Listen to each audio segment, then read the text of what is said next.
Hey everyone, it's Elliot Grant here. I'm the studio founder and game director at Lunark, and on behalf of everyone in our team and our collaborators at Behavior Interactive, we're excited to present to you the deepest look yet at Islands of Insight, our epic shared open world puzzle game, where you'll explore breathtaking landscapes, solve thousands of puzzles crafted by some of the best minds in puzzle design, and unveil the secrets of the islands. Alright, so let's jump straight into it. This is the first zone of the game. We call it the Verdant Glen. And you'll notice a few things. You'll notice this epic, ancient architecture, perhaps situated in an unusual configuration. You'll notice lots of mysterious puzzle objects around. And of course, the beautiful, vibrant, biodiverse foliage, which perhaps curiously doesn't match the style of architecture that you would normally associate with this. And as you walk along, you'll notice tons and tons of different objects you can interact with. You see there's a little shimmer in the distance there. That is one of our hidden object puzzles, the Hidden Ring, that you can jump through. Let's see what else we can find. You might notice these interesting looking stripes on the ground. They're a little bit curious. It turns out, if you find the right place to stand, they line up and form a symbol. And of course, that's one of our puzzles, the leitmotif. One of the many types of hidden objects and curious findings you can stumble upon in the open world. One of the things we wanted to do in this world when we were building it was create this sort of awe-inspiring, sublime feeling of a mysterious world full of puzzles. And we wanted to give that vibe of, that kind of making your heart quake, catch in your throat, feeling of like, what is this? This is something bigger or more deeper than I expected. We use the sublime a lot in our environment design. We have a very vertical landscape, we have tall cliffs, we have epic structures. And of course you can experience it without any of the fear that you would normally have looking over a cliff, because you're in total safety. There's no fall damage. You can go wherever you want. You can run and jump and sprint and double jump around everything. There are a lot of puzzles in this world. They say with open world games, you should find something interesting every 10 or 15 seconds. In Islands of Insight, it really is more like every 2 seconds. There are puzzles everywhere. This area is actually the first of 5 biomes or regions that you will find in the game. Each one sort of has its own theme and introduces new puzzle types to you. There are in fact over 10,000 puzzles across the 5 zones, plus another 5,000 or so hidden objects to find. There is really a ton of stuff for you to discover. There are a total of 24 puzzle types across 6 different puzzle categories. This is one that we call the fractal match. You have to grab this fractal and drag it around until it matches the shape of the thing you're seeing on the right. We don't want our puzzles only to be sort of head-scratching logic things. We want them to be fun toys of beauty that you can interact with and play with and enjoy. One of our core pillars is just the variety. Here we have a puzzle that you call the Sentinel Stones. You notice they light up when you look at them. Your goal is to find a place to stand where you can see all of them. And it sounds simple. Sometimes you think you've got it, and then you realize, oh, I'm missing one. There's one over there. I think it's here. Yeah, this has to be it. And boom, there it is. So, trickier than it looks, the Sentinel Stones. We don't want to just spoon-feed difficulty to players. We want every puzzle in the game to have that little delightful spark of eureka, something interesting that it shows you, a bit of cleverness communicated to you by the constructor of that puzzle. One of the things our puzzle team tried to do when they built the content for Islands of Insight was to make puzzles that are not just difficult, but each have some kind of interesting thing that they could teach you as a player. They have these little insights, these little eureka moments that you can discover as you're working on the puzzle. You never have to solve these puzzles with guessing. There's always a logical solution. The open world of Islands of Insight is really designed so that you can go where you want, explore at your own pace. If a puzzle looks a little intimidating, you can just leave it alone. You can come back to it later or not. There are thousands of other puzzles to discover.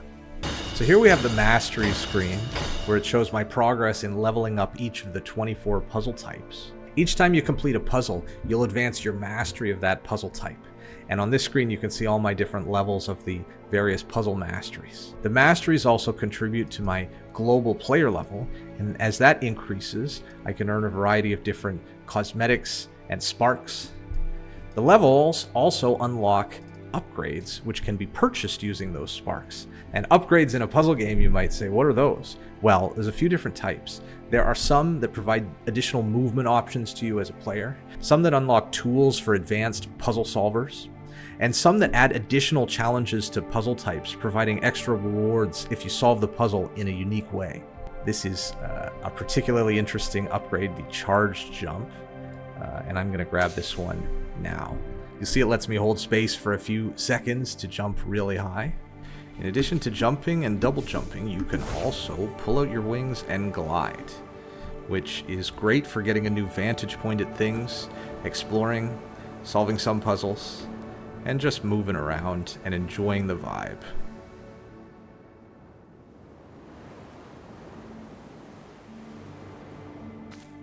The puzzles in this open world, they refresh about once a day at different times for different puzzles, but at the same time for everybody, so that you and a streamer you're watching or a friend you're playing with can all experience the same world at the same time.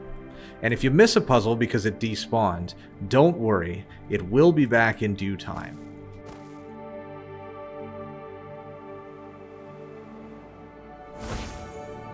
You'll notice these floating islands sitting outside of the main open world of the game. Those we call enclaves, and they are specially curated sections of unique puzzles that are built to either teach a new puzzle type or teach a new puzzle mechanic, or sometimes just to show off something very clever.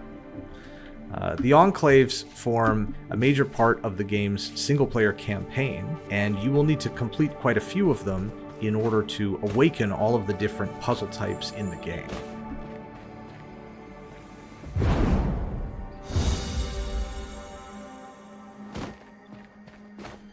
So here we are in the Empyrean Journey, which is the first enclave of the game. You'll see in the upper right hand corner that in addition to the main objectives, I also have several optional bonus objectives, and I can complete those, for example, by solving one more of these Armillary Rings puzzles to earn a Mirabilis, which is the form of progression in the campaign.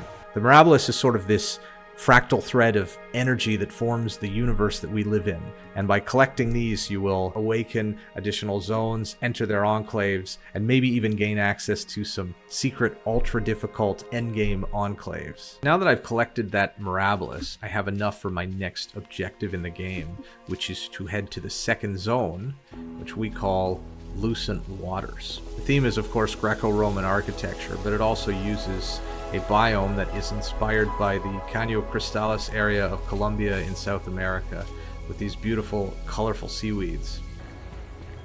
And I'm going to head up to my next quest, which is to enter the Haven of Insight.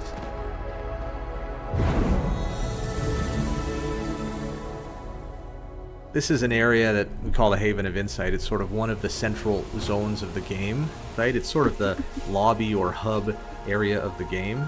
And in the middle we see the Great Pearl, and my next objective is to interact with it. And when I do that, I will awaken the second zone of the game, which will add it to my map and populate the map with a number of different objectives and quests for me to do. If I zoom into the map, I can sort of see what all the different stuff is.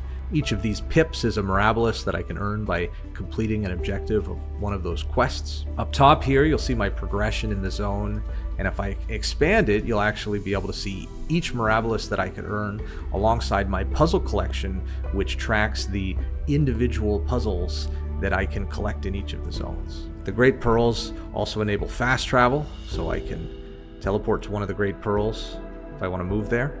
You'll see my next quest is located here, here, and here. These are the three main enclaves of the Lucent Waters area, and I need to go there next. And I can maybe pick this one that I want to go to and put a map marker there. If I leave the map, then I will see that map marker as a giant beacon of light, which will guide me to my next destination. Another thing you'll find next to the Great Pearl is this, the Effigy of the Ancient One. You interact with this, you'll find the luminous quests. which are sort of additional bonus experiences that you can accept, which will award sparks to you for completing them. And let's see what else we can find. That is a matchbox. I love those. We saw one earlier. There's the partner. Can I find a spot to see both of them? Not from there. It might be up here. And, oh, there we go. Boom. This puzzle here, this is what we call an unawakened puzzle. This is a puzzle that is using some kind of rule of the game that I haven't discovered yet. So I need to head to the enclave that awakens this puzzle in order to be able to complete it. Ooh, there's a hidden archway.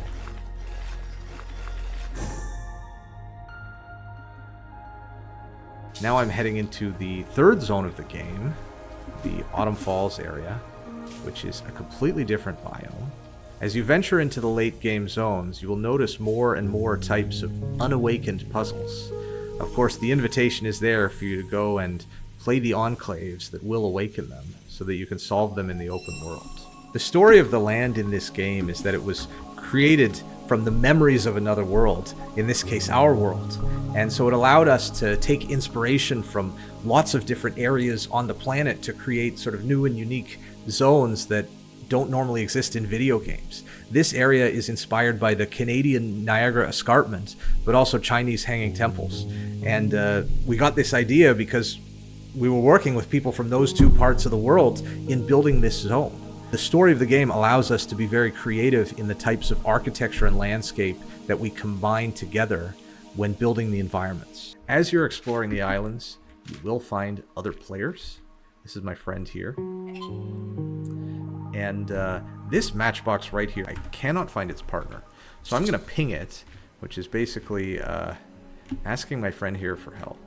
And it looks like he might know where the partner is. And in fact, he has pinged the other box. But where do I stand to see both of them? I think I need to probably go up here.